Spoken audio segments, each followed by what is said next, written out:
Messieurs, dames, bonjour, bienvenue Pierre le Prof, ma 94e capsule.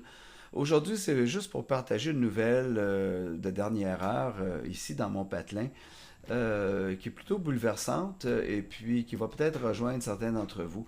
Mais je trouvais le hasard trop particulier et puis comme je ne crois pas au hasard, enfin, vous allez tout comprendre. Euh, V'là 2 ans, j'ai fait monter un autostoppeur dans une région, là, une zone assez isolée de la route régionale ici, là. Un gars dans la trentaine, là, au milieu de nulle part, qui est sur le pouce, je me dis, première chose qu'on se dit, c'est qu'il est en panne ou en bris mécanique. Un gars dans la trentaine, on voit plus beaucoup d'autostoppeurs, hein. C'est très rare que je vois des autostoppeurs, moi, très très rare.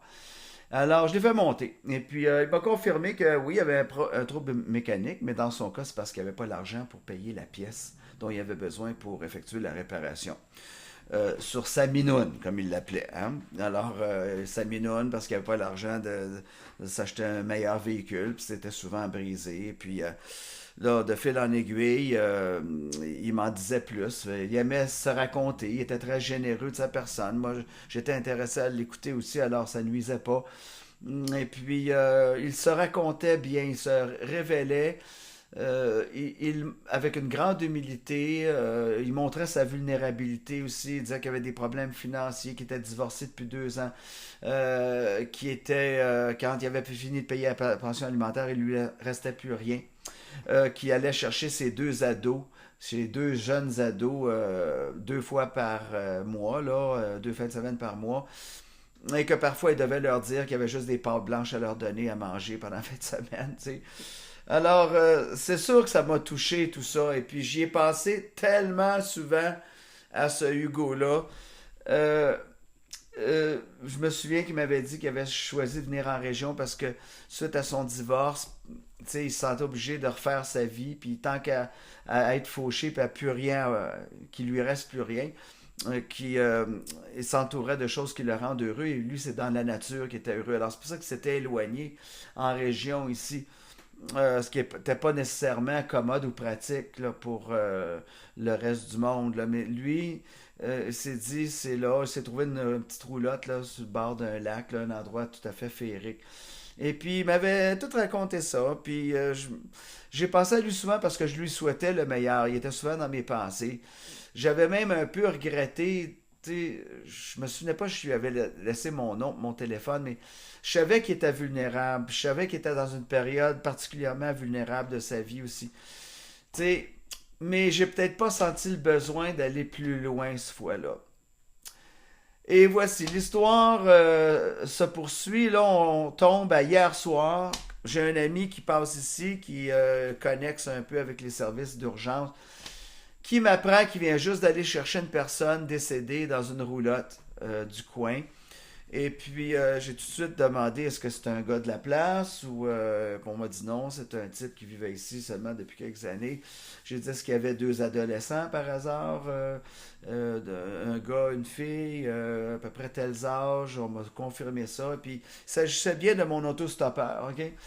Hugo a décidé de couper le fil d'alimentation du propane dans sa roulotte euh, et s'est laissé partir comme ça calmement, dans la paix, entouré de la belle neige des montagnes qui nous entourent en ce moment. Lieu de ses derniers moments de bonheur, sans doute. Euh, c'est venu me chercher. Puis je me dis, c'est sûr qu'on se demande toujours est-ce que j'aurais pu faire plus. C'est rétrospectivement, je le vois là. Je le vois qu'il était vulnérable. Je le vois que j'aurais dû lui laisser mon téléphone. Parce qu'il s'agit juste de parler des fois pour la personne, mais de notre part, il s'agit juste de les écouter. Ça fait un grand bien, ça, juste d'écouter les gens. Là. Alors moi, ça vient me donner une leçon, là, sans que je refuse de me sentir coupable.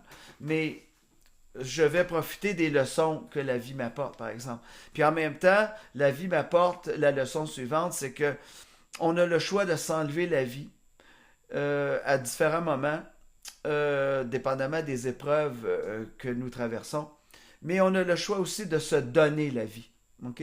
Que ça reste un travail de tous les jours, se donner la vie. Qu'il faut penser en termes de se donner la vie, ou la maintenir si vous voulez. Qu'elle n'est pas gratuite, qu'on ne doit pas la prendre pour acquise. OK? La vie, elle peut changer en un battement de paupières, OK? En une fausse manœuvre. OK? Tout peut basculer d'une seconde à l'autre. On n'est jamais sûr de la tournure des événements. En attendant, disons merci. Okay? À mesure qu'on s'approche du temps des fêtes, là, disons merci. Inspirons-nous du passage d'Hugo ou des Hugo de notre vie. Et évidemment, ça, c'est venu me rappeler aussi un chanteur des années 70 que j'aimais bien. C'était le chanteur Pete Ham du groupe Badfinger. Un groupe qui avait été pris sous l'aile protectrice des Beatles, puis qui avait été signé sous l'étiquette Apple Music, tout ça.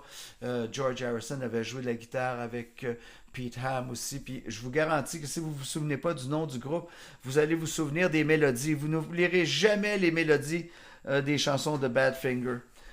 Tellement elles étaient belles. Dans 100 ans, on va encore écouter les chansons de Badfinger, j'en suis certain. Pete Ham s'est enlevé la vie le 24 avril 1975. Ça, c'était suite à un drame, une tragédie dans sa vie. La compagnie Apple Music avait fermé ses portes parce qu'elle était non rentable. Le gérant avait paniqué, il s'était sauvé avec la caisse, comme on dit.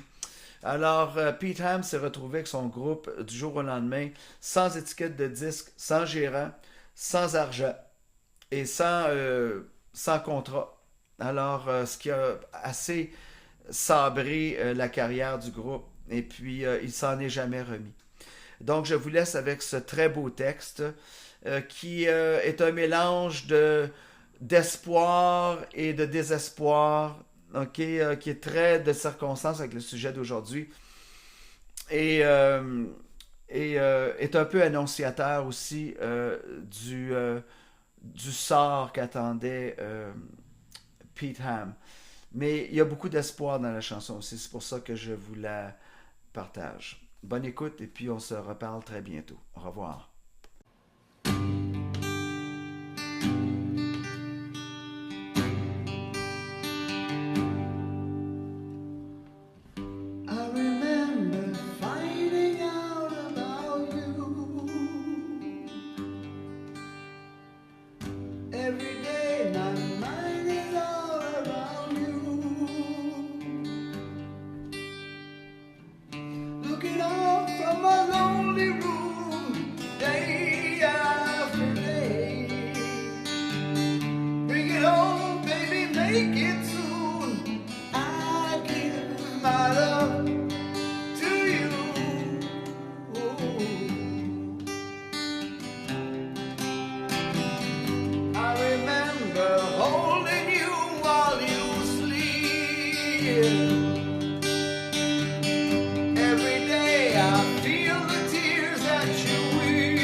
Woo-hoo.